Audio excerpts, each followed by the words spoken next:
علیکم ورحمۃ اللہ وبرکاتہ نحمده ونصلي على رسوله الكريم اما بعد اعوذ باللہ من الشیطان الرجیم بسم اللہ الرحمن الرحیم ما ضر ابن عفان ما عمل بعد اليوم۔ محترم سامعین و سامعات،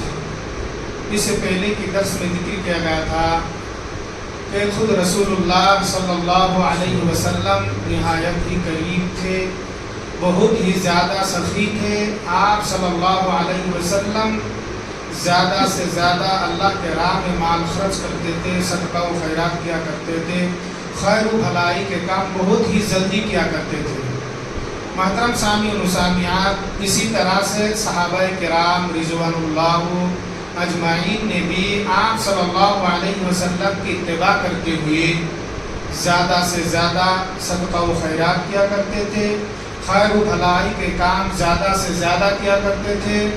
اور صدقہ و خیرات میں، خیر و بھلائی کے کام میں ایک دوسرے سے سبقت لینے کی کوشش کیا کرتے تھے۔ جیسے کہ ابو داؤد کی ایک حدیث ہے، حدیث کے راوی حضرت عمر ابن الخطاب رضی اللہ تعالی عنہ ہے۔ فرماتے ہیں کہ ایک مرتبہ رسول اللہ صلی اللہ علیہ وسلم نے ہمیں حکم دیا کہ تم اللہ کے راہ میں مال خرچ کرو، صدقہ و خیرات کرو۔ تو حضرت عمر ابن الخطاب رضی اللہ تعالی عنہ کہتے ہیں اتفاق سے اس وقت میرے پاس بہت ہی زیادہ مال تھا، تو میں نے دل میں سوچا کہ آج مجھے بہت ہی عمدہ، بہت ہی بہترین وقت موقع ہے کہ میں حضرت ابو بکر صدیق رضی اللہ تعالی عنہ سے سبقت لے جاؤں۔ چنانچہ میں گھر میں گیا اور اپنے سارے مالوں کو دو حصے میں تقسیم کیا۔ ایک حصہ میں نے اپنے گھر والوں کے لیے رکھا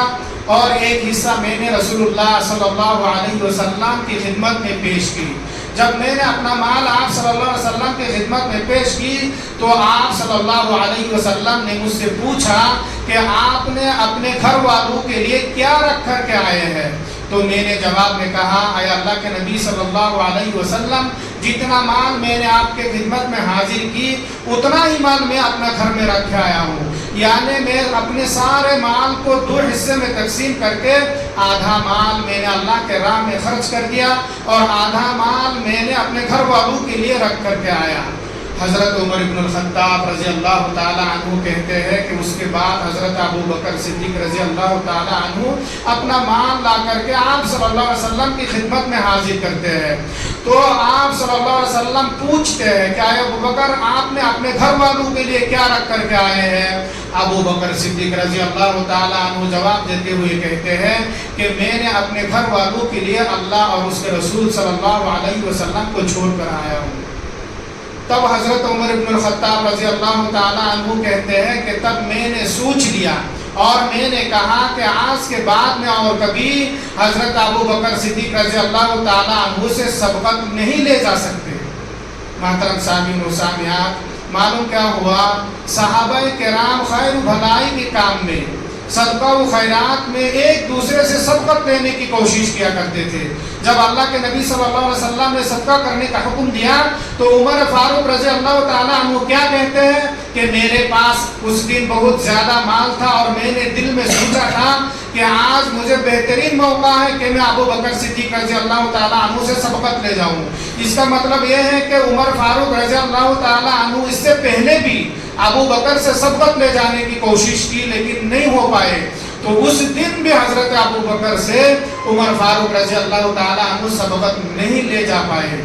معلوم کیا ہوا؟ صحابہ کرام ایک دوسرے سے سبقت لینے کی کوشش کرتے تھے، یہاں تک کہ اپنے مالوں کو دو حصہ کر کے آدھا حصہ اللہ کے راہ میں خرچ کرتے تھے اور صحابہ کرام نے اپنے سارے مال بھی اللہ کے راہ میں خرچ کیا کرتے تھے۔ اسی طرح سے مسند احمد کی ایک حدیث ہے،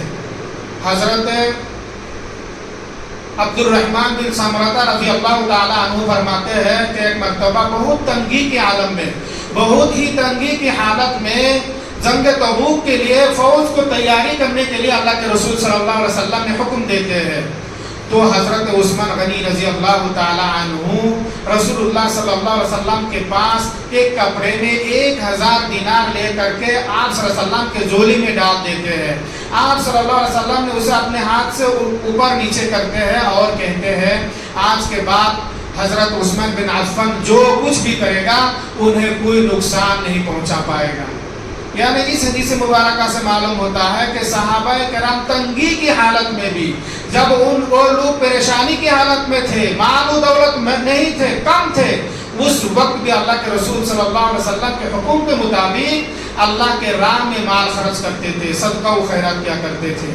محترم سامعین و سامعات، اس مختصر درس سے ہمیں اور آپ کو خصوصی طور پر جو بات معلوم ہوا ہے وہ یہ ہے کہ صحابہ کرام بھی آپ صلی اللہ علیہ وسلم کی اتباع کرتے ہوئے اپنے مال و دولت کا اللہ کے راہ میں خرچ کیا کرتے تھے، صدقہ و خیرات کیا کرتے تھے، ایک دوسرے سے سبقت لے جانے کی کوشش کرتے تھے، اپنا آدھا مال اللہ کے راہ میں خرچ کرتے تھے، اپنے سارے کے سارے مال اللہ کے راہ میں خرچ کیا کرتے تھے. یہاں تک یہ بھی معلوم ہوا کہ صحابہ کرام تنگی کی حالت میں بھی اللہ کے راہ میں مال خرچ کیا کرتے تھے. لہٰذا ہمیں اور آپ کو چاہیے آپ صلی اللہ علیہ وسلم کی اتباع کرتے ہوئے،